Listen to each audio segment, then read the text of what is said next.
دے اور کہے کہ اس کے نتیجے کے اندر یہ ہوگا،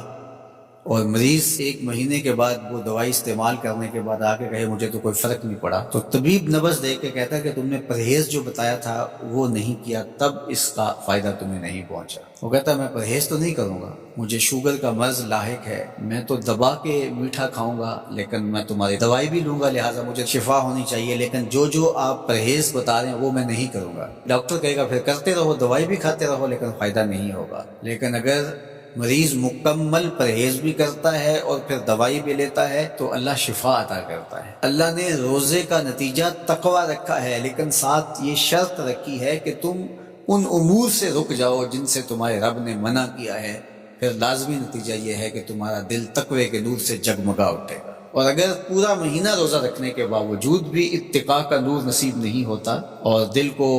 باطن کو روشنی نہیں ملتی، تو پھر اس کا مطلب یہ ہے کہ ہم نے اللہ کا روزہ نہیں اپنی مرضی کا روزہ رکھا ہے، اپنی خواہشات کے مطابق بھوک کاٹی، اس کا کوئی فائدہ نہیں۔ اور حضور علیہ السلام نے واضح 2 ٹوک لفظوں میں ارشاد فرما دیا، من لم یدع قول الزور والعمل به فلیس للہ حاجۃ فی ان یدع طعامہ وشرابہ، جو ایسے امور کو نہیں چھوڑتا جن سے منع کیا گیا ہے تو پھر اس کے بھوکا اور پیاسا رہنے کی اللہ کو کوئی ضرورت نہیں۔ یہ خوراک بچاؤ مہم نہیں ہے کہ اللہ نے اس لیے روزہ فرض کیا ہے کہ تھوڑا خوراک بچ جائے، نہیں، بلکہ وَيُزَادُ فِيهِ رِزْقُ الْمُؤْمِنِ، ماہ سیام میں تو مومن کا رزق بڑھا دیا جاتا ہے۔ ہر شخص اپنا حساب لگائے تو اس مہینے میں اخراجات زیادہ ہوتے ہیں، تو یہ خوراک بچاؤ مہم نہیں ہے، بلکہ یہ تقوی کے حصول کا ذریعہ ہے مہینہ۔ اور اس پورے مہینے میں اگر ہم اپنے آپ کو بچائیں گے، اپنی زبان کو بچائیں گے، سب سے زیادہ جرائم گناہ ہماری زبان کرتی ہے، ہماری آنکھیں بھی گناہ کرتی ہیں، ہمارے ہاتھ بھی گناہ کرتے ہیں، ہمارے پاؤں بھی برائی کی جگہ پہ چل کے جائیں تو گناہ گار ہوتے ہیں، ہمارے کان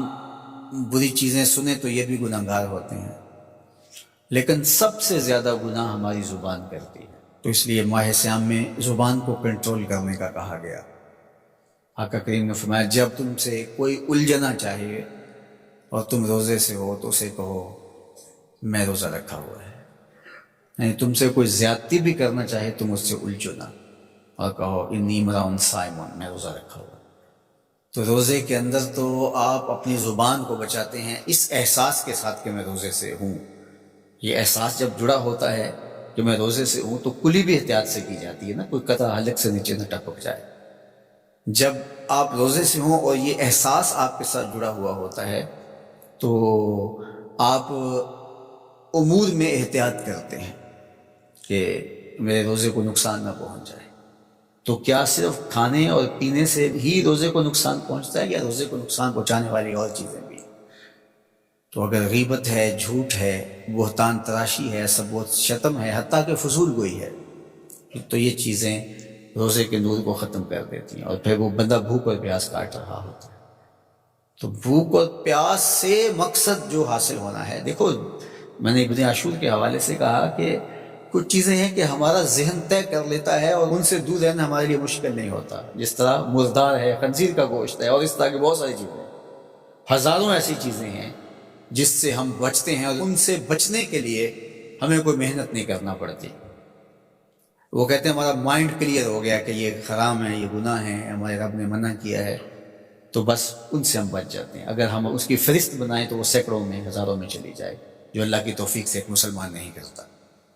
صرف اس احساس کے ساتھ کہ میں مسلمان ہوں، اور وہ نہیں کرتا۔ لیکن بہت ساری ایسی چیزیں ہیں کہ تم اس بات کو تسلیم کرتے ہو کہ ہم مسلمان ہیں، ہم نہیں کرنا چاہیے، لیکن اس کے باوجود تم کر رہے ہوتے ہو، تو ان ساری بیماریوں کا علاج روزہ ہے۔ تو اب روزہ بھی اگر ہم نے، دیکھیے اور کوئی دوائی کارگر نہیں